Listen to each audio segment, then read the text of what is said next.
Hi, everyone. Happy spring. Happy 2021. Welcome back. Thanks for tuning in.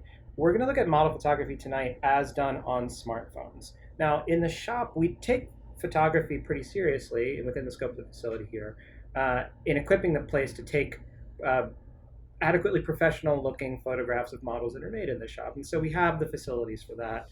Um, but there's realistically, this is something that you can and probably should be doing at home, that you can recreate a sort of professional setup pretty cheaply and with minimal effort. And that's what we're going to look at tonight. So while I have all of the resources of the shop around me right here, we're not going to look at that tonight. And instead, we're going to look at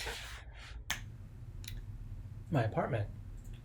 Now, your apartment might be slightly different than mine in terms of the amount of windows or the people that live in it, but the premise is basically the same in how it's different from the shop, in that you have less space, less access to equipment, more things to work around, and maybe less control over the light in the room. So first, before we get into it, I want to talk about what you need. Absolutely need versus maybe need, and there's a little bit of blurring between the two. You can figure it out as you go along. Um, Obviously, the first thing that you'll need if you're going to take photos with your smartphone is your smartphone. I'm using an old Galaxy S9 that has a busted screen but still works as a camera because it's better than my current phone. If you are sort of leveled up from me in phone world and have an iPhone, you probably have a better camera on your phone than I do. Either one will work perfectly, and the workflow that we're going to go over today is the same basically for both of them. The next thing that's absolutely essential to this, at least I'm arguing it is a miniature tripod. You can get these for, between 10 and 15 bucks on your favorite internet retail outlet that I won't name. But the idea is that it can extend, a little bit more than maybe up to 2 feet. This one is pretty rinky-dink, has legs that can sort of collapse in. It's really flimsy, but the best part about smartphone photography is that you don't need something that's sturdy to hold up your smartphone. What the tripod does need, however, is a way to hold on to your phone. So the one that I have right now that I'm showing has a little extra component that I bought separately that actually grabs onto your phone. But you can buy a lot of this ensemble as one thing, tripod and smartphone holder together, for pretty much the same cost. The other things that you absolutely need are a good backdrop. And I'm going to work today with a white one and a black one. They make photo backdrop paper that you can purchase online or in photo stores. Just take really any higher quality, slightly matte is better paper will work that has a little bit of heft to it. For the black backdrop, I'm going to be using a piece of fabric today that is currently sitting behind the camera, drying. Black foam core works as well. But remember, you're going to need something in terms of paper to sort of take up the flex of the little photo studio that we're going to show today. Another thing you're going to need is tape. Masking tape is fine. Have some, I just mentioned foam core, have some extra on hand that you can use for what we're going to call a bounce board, reflecting light, white in this case. Another thing I'm suggesting as required, just because it's so inexpensive, are either barbecue skewers or chopsticks and hot glue. Where's my hot glue gun? It's around here somewhere. But combination of little rigid elements and masking tape and hot glue, you'll basically be able to build any sort of miniature frame to create your photo studio. Okay, so what's optional in this workflow? This one, a remote shutter button for your camera, for your smartphone, works with your smartphone. These are about, $7 online and are kind of a game changer in terms of any kind of photo studio having a remote shutter. These are Bluetooth. Just about every generic one works equally with iPhones and Androids as far as I've found. Super easy to set up. Really, really great for streamlining your workflow. A couple other things that are optional depending on how sort of complex you want to get into your lighting tweaks are diffusing elements like trace paper, also aluminum foil for masking off light and reflecting it more vividly than, say, white than a white bounce board. Finally, and this is optional because it depends very much on your situation. But extension cords. This is a super cool one that has outlets along the run of the, say, 12-foot cord, so you can plug things in. This is almost professional, this level, what you would use in a photo studio. You can use any sort of rinky-dink little extension cords will do, but you'll need them, trust me.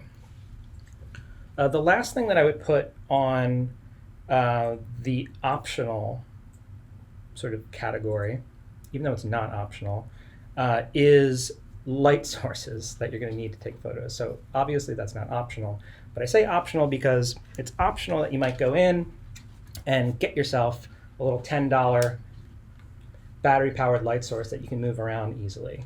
The non-optional, essential version of this is just using desk lamps from your house or using natural light if you have the kind of setup that permits it. One of the other optional elements I want to splice in here today is gels, aka acetate, colored plastic transparencies.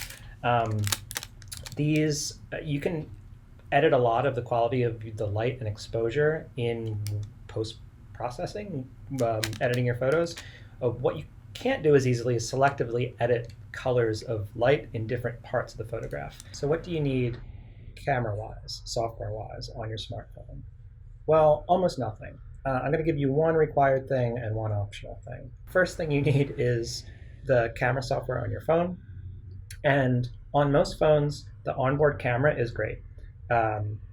This is an Android phone and I guess a Samsung phone, which has its own software.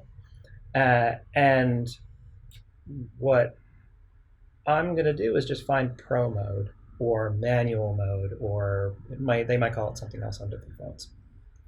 The thing that Pro mode does, kind of hard to see the little emblems here, but it gives you control over all of the camera settings, the optical settings, the shutter settings, the aperture settings, all of those things that add up to professional photography.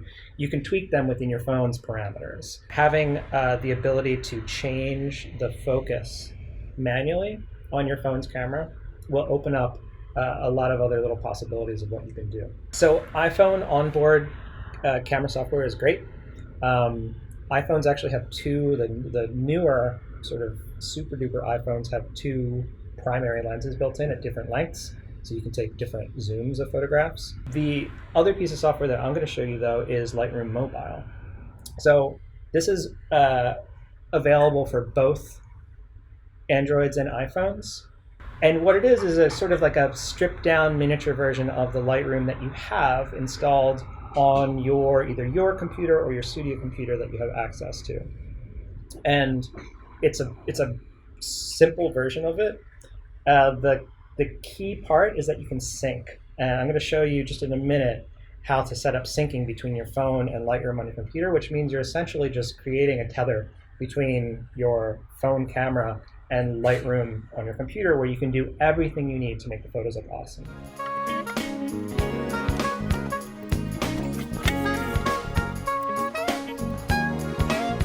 Okay, so what you're looking at here is a table and a backdrop. But the basic idea is that you create as seamless a surface as you can with your backdrop. If yours is like me and there's dog hair all over it, every time you flinch, you'll have to spend a little extra time cleaning it off, but so goes it.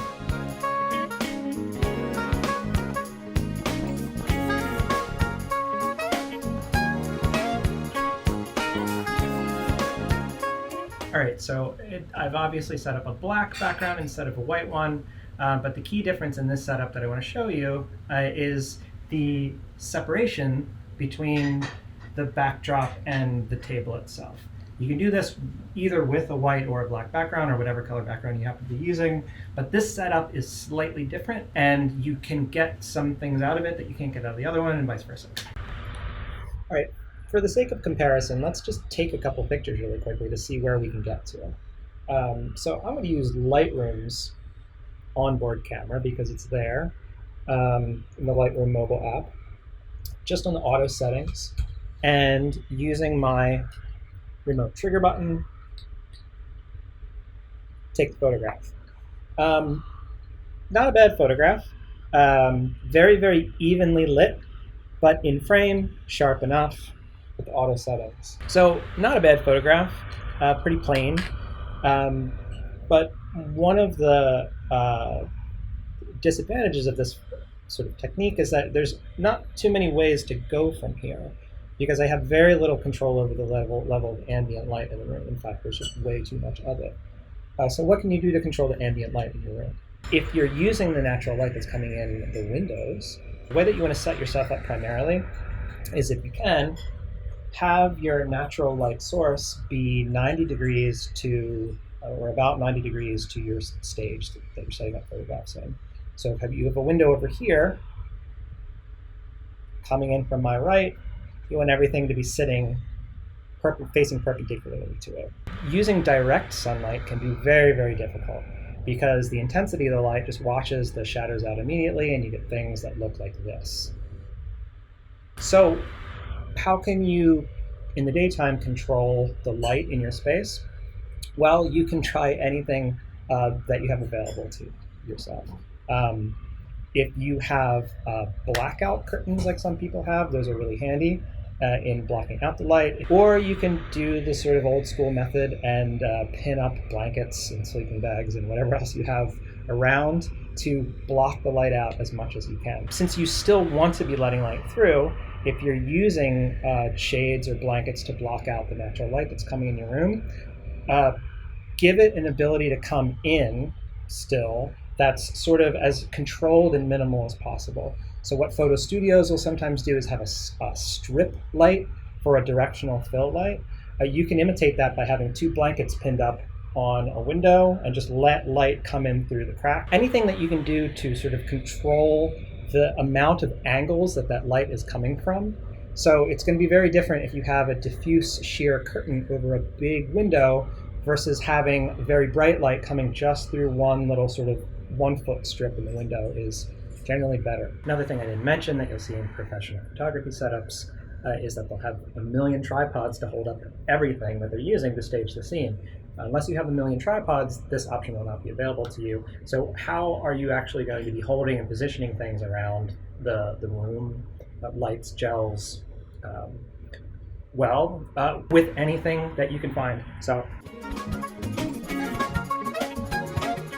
chairs, tables, stacks of books, selfie sticks, especially rigid plants, whatever you have, use it to hold things up in the scene. So let's look back for a second really quickly at the photograph that we already took and some others that I've taken during the day in this condition of diffuse light. So I don't have any artificial lights around on in the room right now, which is good for the photo setup, but light is sort of coming from everywhere. So you'll see that these photos are all very evenly lit. There's not a lot of contrast going on between one part of the object or the scene and another, or in the case that there's sunlight falling directly on it, there are absolutely stark contrasts. Some of these photos may be usable for particular things, or if you just happen to capture the right moment. In other cases, you get a sort of a flat lighting. It's good for wedding photography, but maybe not for staging model photographs. So what can you do in this case? Well, you can wait for night. Nighttime is when your photos will be way more sensitive to the light conditions that you produce. So you'll have way more granular control over where lights are coming from, what they're lighting, what light is not doing. What you may lose a little bit control over is getting a sort of a full, even light in the scene, which you can take advantage of during the day, and then take advantage of more targeted and specific light during the night. All right, back in daytime, let's talk about those camera settings in manual mode real quickly before we start taking photographs. And there's a couple things I want you to look for. One is switching it into manual or professional mode. It gives you a couple options that you can see here on the display. The option to change the shutter speed, which will actually give you an approximate preview of what the exposure in that is going to look like. The option to change the ISO, which is the sort of film sensitivity setting. The higher the ISO you go, the more grainy and noisy your photograph is going to look. So in most situations, you want to keep ISO low if you can. Probably the most important setting that I'm going to show is the ability to control focus manually, like you would do in a normal camera. So you can see here I'm panning the focus between close and far away. But what I want you to do is look in the closest focus setting. Test how far you can be from an object and still get it in focus. So you can see right now that the wall of the side of this model is out of focus. It doesn't come sufficiently into focus until I back up. I'm between 3 and 4 inches away from that. That number is something you should remember because that's your minimum focus distance, and it's going to determine what you can possibly have in focus in the scene, no matter how hard you try. Now, another thing that I want to show you that sort of qualifies as an optional part of this workflow, but I think is really, really awesome and worth checking out, is syncing Lightroom on your phone with Lightroom on your computer, where you can do much more sophisticated edits and sort of have everything in a workflow management that works really well. I would show you that there are onboard editing tools in Lightroom, like you might have in VSCO or just on your phone natively, that let you sort of change exposure and contrast and sort of tweak things a little bit. That's good. It's better to do it on a big screen where you can actually see things more clearly and more in detail, and you have sort of more flexibility of zooming in and out. But the thing that I really want to show you here in Lightroom Mobile is this little cloud up here in the top that says it's synced. So as long as you sign in with your Adobe account to Lightroom Mobile, and also sign in to Lightroom on your laptop or desktop, you can have them, as long as they're connected to the same Wi-Fi network, syncing constantly. So all of the photos that I've been taking here are coming right into Lightroom, where I can do a lot more with them. Now, one of the main benefits to taking model photographs with your smartphone that we just talked about is how close you can get the focus to work to your camera lens. On the flip side, one of the main drawbacks of using a smartphone to take photographs is that you have way less flexibility over the called the angle, wide or tight, the lens length that you're using to take photographs. I'm going to assume that you only have one sort of typical lens on your camera, which is a wide angle lens for most smartphones, usually around 27 or 28 millimeters, which qualifies as a sort of a medium wide perspective. You might have your typical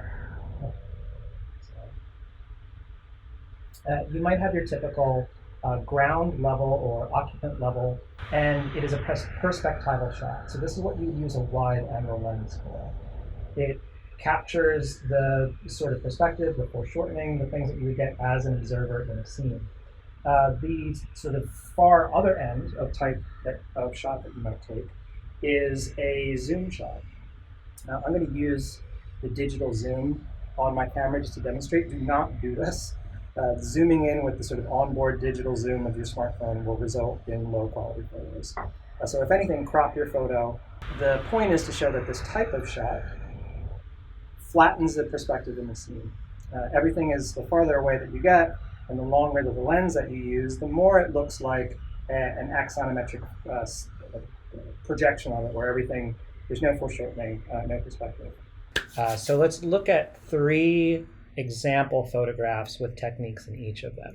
For example number 1, let's try to take a relatively straightforward, maybe mundane shot and transform it into something more interesting. We're going to look at the view of the camera. Again, I'm using Lightroom's onboard camera because it's convenient. And if you use Lightroom's onboard camera and you have sync on, it automatically syncs to Lightroom on your computer. You might like your camera app better. It's fine, use it. It'll just give you an extra step. So I have an object from Transitional Geometries here. These models belong to Wendy Wan, who kindly left them behind for me. And I'm going to sort of really quickly walk through the fundamental pieces of a lighting setup. Lighting it's a fruit punch of factors and feelings and flavors, and you're never going to get it entirely sort of rigorously down. What I'm going to just try to do is emphasize the importance of having methodologies, starting simple and then building up from there. So right now you're looking live through the camera view. I have every room light on. Some are halogen, some are LED. who knows? Light is bouncing off the walls. There are about 50 different shadows being thrown on this. It's just a confusing amount of light. So I'm going to turn everything off.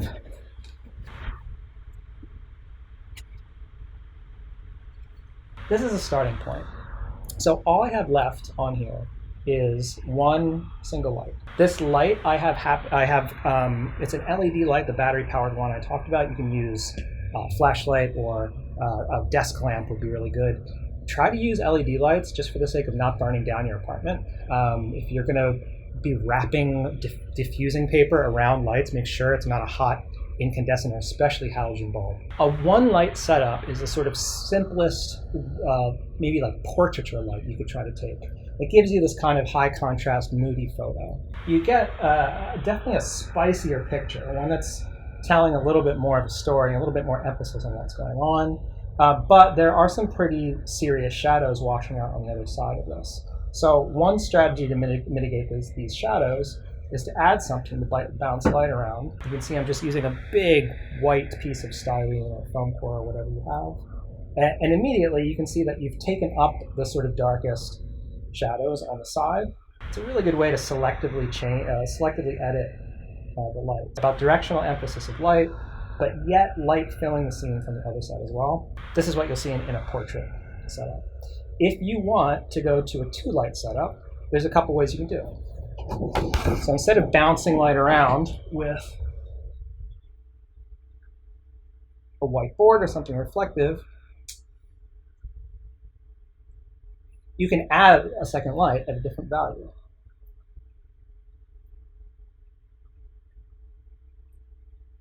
This two light setup is usually called a key light and a fill light. They typically start at something like, coming at your subject from, can't get around this screen, coming at your subject from 45-degree angles. So a diffuse fill light, what we would call a key light, for something spotlighting the piece somewhere else. I have my shutter here now, so I can take photos as I need to. You'll notice something that's happening as I change the light levels is that the camera, my phone camera, is automatically adjusting to it. This is a good time to get in the manual settings of the camera. So I'm going to lock it on a relatively slow shutter speed of a tenth of a second and an ISO of whatever, 110, it's relatively low. So now those manual settings are locked in. So when I change the light in the scene, I can actually see the result of those changes in the camera. This is why it's important to get to know your manual mode. All right, what other type of lights can we do in a two light setup? Well, the other main sort of position or type of light that we might talk about is called a rim light or a hair light. It's called a hair light because in a portrait studio, they like putting lights behind the subject so that you get a sort of a backlit edge. You get a really high contrast contour to the edge of your subject. Like I said, this is a sort of esoteric and trial and error kind of thing. So play around with even adding ambient light back into the room, using a brighter, more diffuse lights to get sort of right balance of contrast and shadows that you actually want in the scene. Next, I want to do a quick, say to push this a little further, we want to try some more kind of interior scene. So let's try to stage it a little bit. Important sort of rule of thumb is that it's better to move your models around than it is to move the camera. Only because when you're taking multiple photographs and you want the background and the sort of set to be identical as much as possible so that you can do the same edits and additions to multiple photos. So when in doubt, if you have the option, it's better to move your stuff around than it is to move your phone.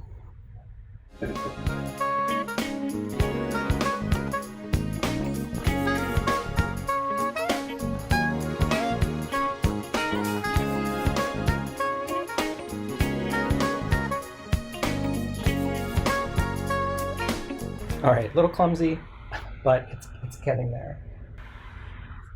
A little blown out. Maybe I go back and reset the exposure.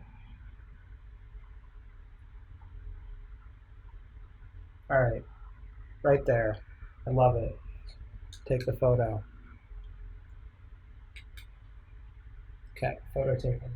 You'll notice that we're getting to the point where it's having trouble focusing on things that are entirely in the foreground.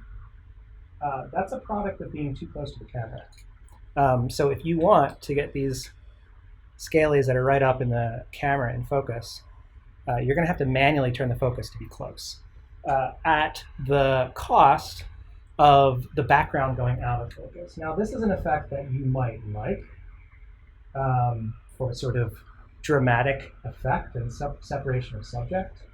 But it can also be an effect, you see, if we go focus in the background, that makes the foreground go out of focus and you sort of lose the believability of scale in a way. So try to find the best focus region for the photograph, and then a little later I'm going to show you how to deal with that problem specifically.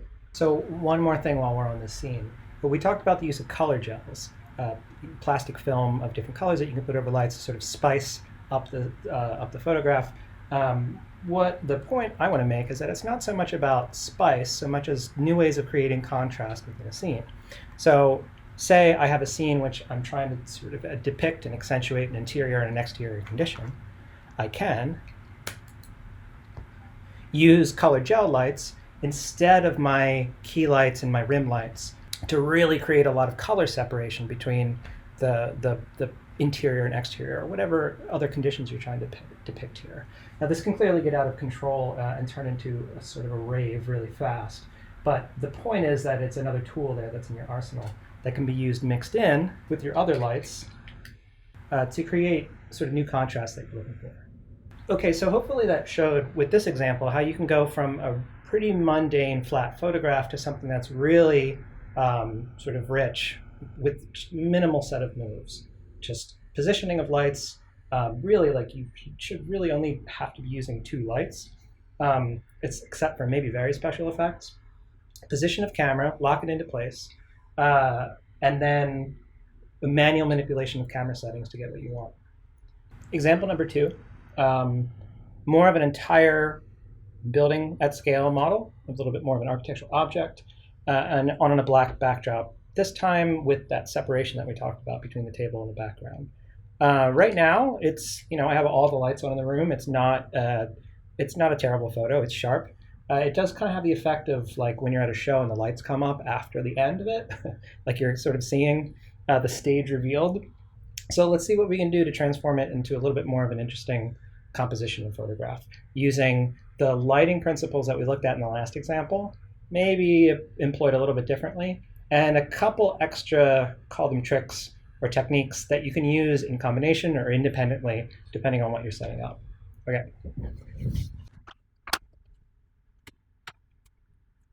All right, so we start again with a single light source.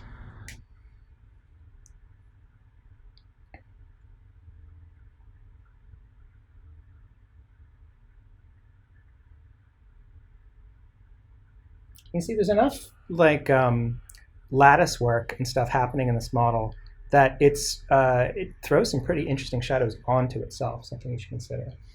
There are a lot of dark spots that are happening within. This is pretty high contrast.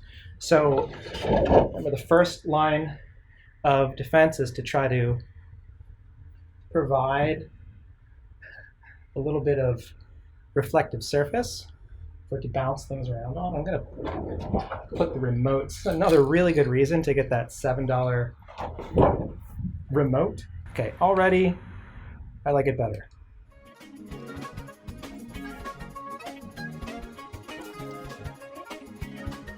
So like last time, I'm going to lock the exposure settings in so it looks correctly exposed. Yeah, that surface bouncing the light on the other side is doing wonders, right? It's like I don't even need a second light or a fill light at this point. The only thing is I might want to get a little light to go into that sort of cavity in the building. And take a couple in the more high contrast version.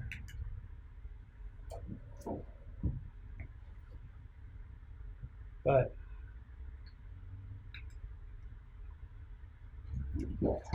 not a bad photograph. All right, so what are a couple things that we can do from here? Like you can do the things that we looked at last time of adding sort of colored light. It might be a little bit different, more difficult in this sort of more object-like model to get those interior-exterior things going on. But another thing you can do is one of the things we haven't talked about yet is using lights as backdrop.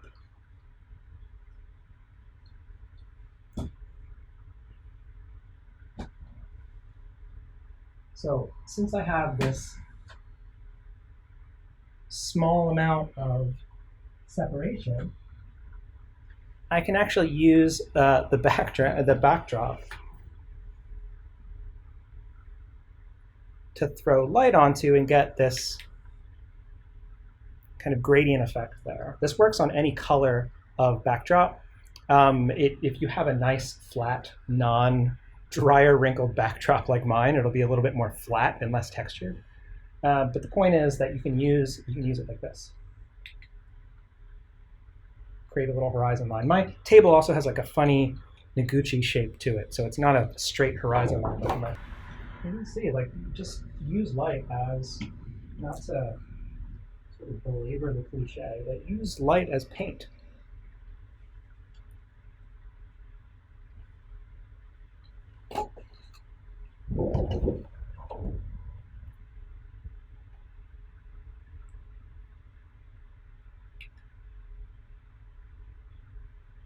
Right.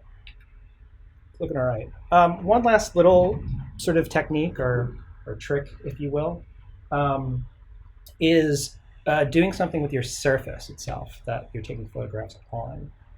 And sometimes adding a reflective surface can go a long way, not just for depicting reflective conditions like water, but for changing the composition in ways that you might not exactly expect. So I have a piece of glass here because, of course, I have a piece of glass.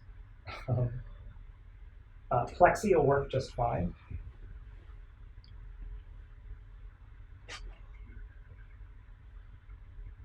My piece of glass is not quite big enough to really get framed correctly here. This is without the lights in the back. That looks like. Nah, I like it with the lights. Turn the lights on. Let's take this exposure down a little bit. It's getting pretty bright here.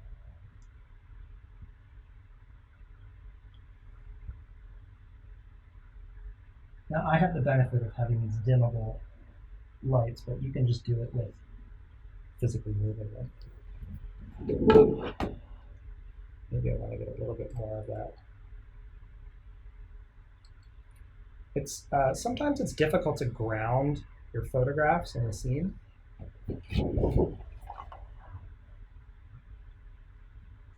And adding reflectivity to the base can help with that a lot. And you can just add up these features to get progressively more crazy as you want to. Okay, the last little thing that I want to show you with this example is some of the quick edits that you can do in Lightroom with a photograph like this and like Lightroom in general. So you see I have Lightroom tethered or synced to Lightroom Mobile, and all of the pictures I've been taking so far are coming in. There might actually be a crack in my camera glass. It's perfect. Just Photoshop it out. But this is probably the best place to look at your photographs and to do edits to them. So on a photograph, this first one I took looks pretty good. Some of these look a little overexposed.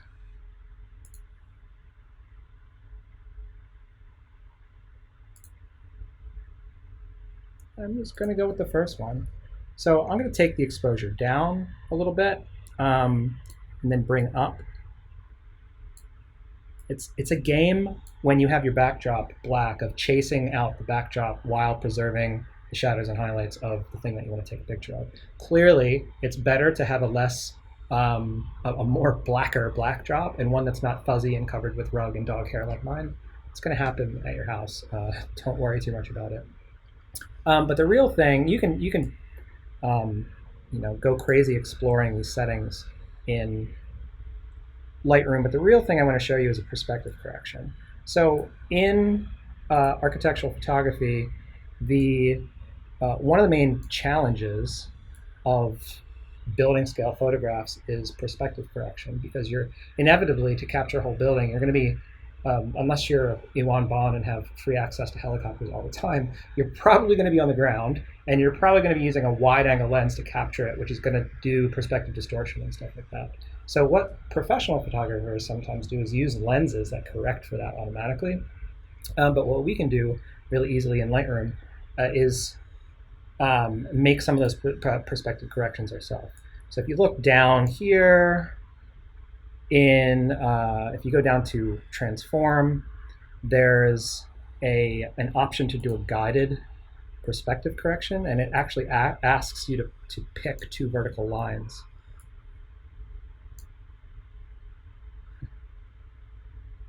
Great, done. Which will straighten your photograph, which will correct for some of the foreshortening. More importantly, it'll give it that look like the photograph was taken with a longer lens to flatten the perspective a little bit. There's situations where you don't want this, but it's often easier to understand sort of overall form of a building, especially a rectilinear one, if perspective is corrected. And you can do it right here. What else do we have? Ooh, black and white. Like that one. What do we think? Okay, next thing. I'm going to show us one last third scene here to demonstrate something about using focus. Not so much focusing on the scene, although it's a little bit different than the others. How to actually use the focusing tools of your camera and software to get a picture that you wouldn't normally able to be able to capture in model photography otherwise. So this scene is set up similarly light-wise. Well, let's just say it is to our other scenarios where we have, turn our camera on, where we have a dark room. We have a primary light source that's diffused. This is kind of halfway between your key light and your fill light. That is to say, it is one directional light, but it's a little bit diffused.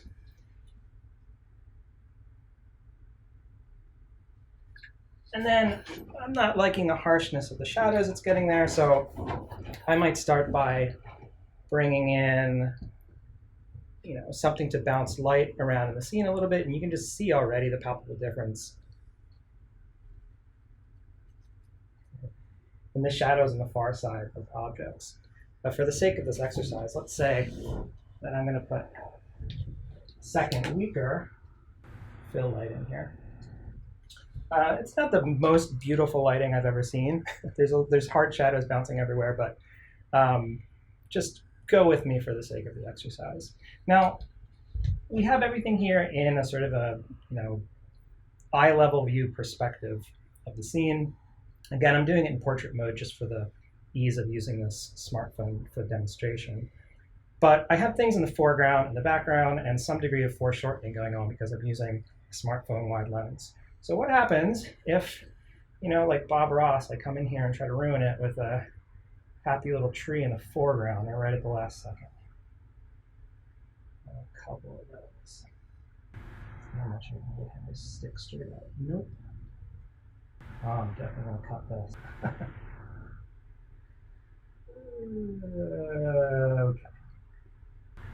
Okay, super easy.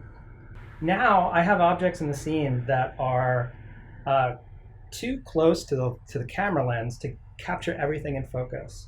When your camera is trying to focus really close to the subject, by the nature of optics, your depth of field is going to get way shallower, and it gets larger proportionally as you go away from the lens, which is why when you take a picture of things far away, they're all in focus. One way that you can tweak this in the shot is to change the focus manually, like we talked about. So you can see here I have it focused perfectly on the back of the scene, and you can see here I have it focused perfectly on the front of the scene.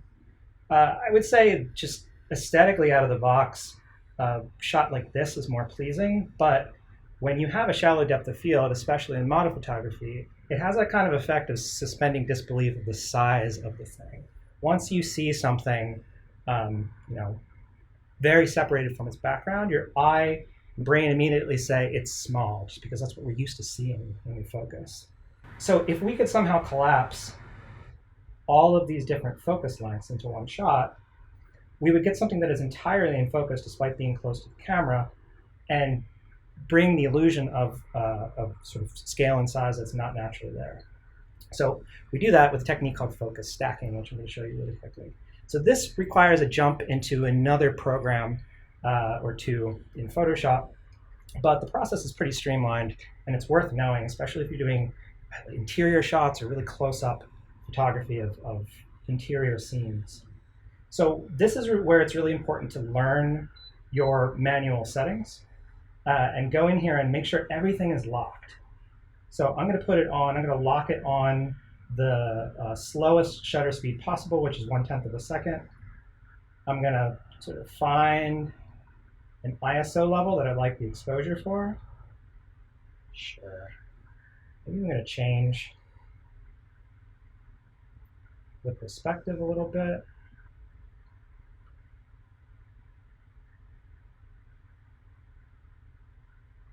Yeah. Auto white balance is locked, so I don't need to mess with that. And then what I'm going to do is going from the foreground to the background, or vice versa, it doesn't really matter.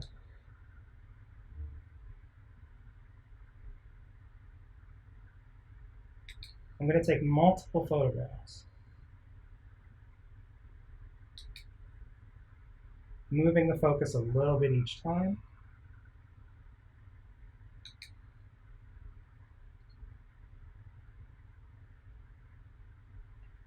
I might be doing it a little rushed and clumsily here and skipping over a couple sections of focus, but you can take your time. And you can see I'm actually getting almost to the back of the camera's focal range before I'm getting everything in focus, especially in the background. And now at this point, everything in the background, in the foreground, is blurred.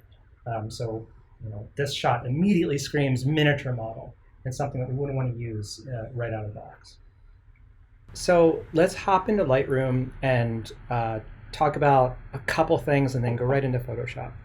So since I have it synced so conveniently to Lightroom, I can see all of the photos that have been bounced right out of the camera to the computer here. I look through the list and I see these 6 photographs are the ones that I took for this stacking exercise. Very important to notice, you see how the crop of the image changes ever so slightly for each different focus. This is the same thing with larger cameras, big lenses, DSLRs. When you change the focus of the camera, you're actually changing the frame as well, which is why it's important to use Photoshop to do all the alignment for you. So here, I'm going to shift select a bunch of these and bring the exposure down a little bit, bring highlights up a little bit, maybe the clarity. Nah, clarity, no clarity. Let's just leave it right, just where it is right now. Let's also put a crop and hope that it doesn't mess with our alignment.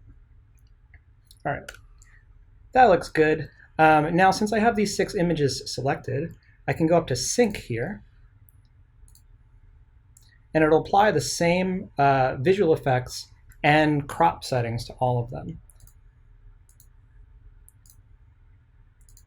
So now you can see them. You can see them cycling through the focus there. The background's in focus here, foreground is in focus here. All right, am I still selected? Let's go export.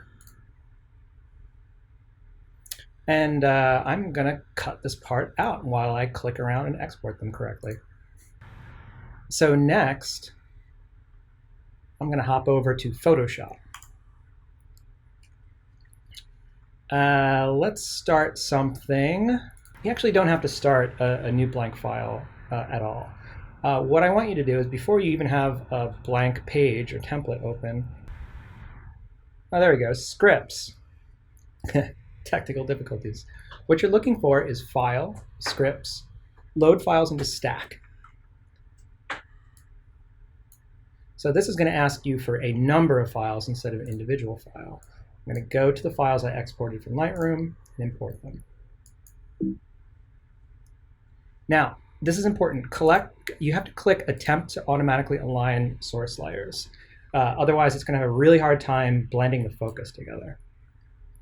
But let's start with that and see what we get.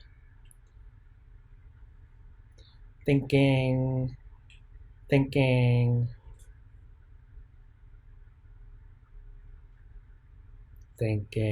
Okay. Now you can see what we have is, if I start turning off these layers, you can see that they're all stacked on top of each other in near perfect alignment. There's a little bit, maybe it's just because of the blur, little bit of misalignment there. Once you have them all aligned and in a layer stack, you're going to go to Edit, Auto Blend Layers. And then you have two options. One is to create a panorama, which is really useful. One is to stack the images. Now you can stack images in multiple ways. You can stack the focus of images. You can stack the exposure of images, which is what star and night sky photographers do. But we're going to be stacking the focus. So make sure that we have seamless tones and colors is checked, and I would uncheck content aware fill. This, depending on the size and the number of the files in the stack, is a beefy operation for any computer. It might take a little while.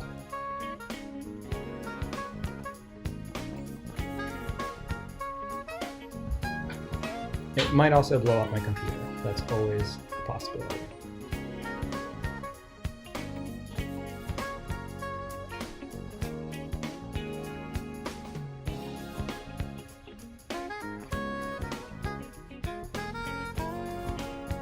Okay, check it out. This is a photo that's entirely in focus from front to back. And you can see that what it has done is created these really, really complex masks. And then it's feather blended them seamlessly into each other on each layer. So that's the shape of one mask, that's the shape of the next. It actually gives you a cool readout of where focus regions are.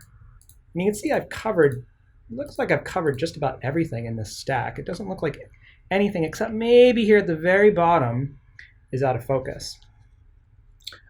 This effect becomes more and more profound the closer you get to what might be an eye level or observer photograph, especially if you have scale figures in it, especially if you have architectural elements.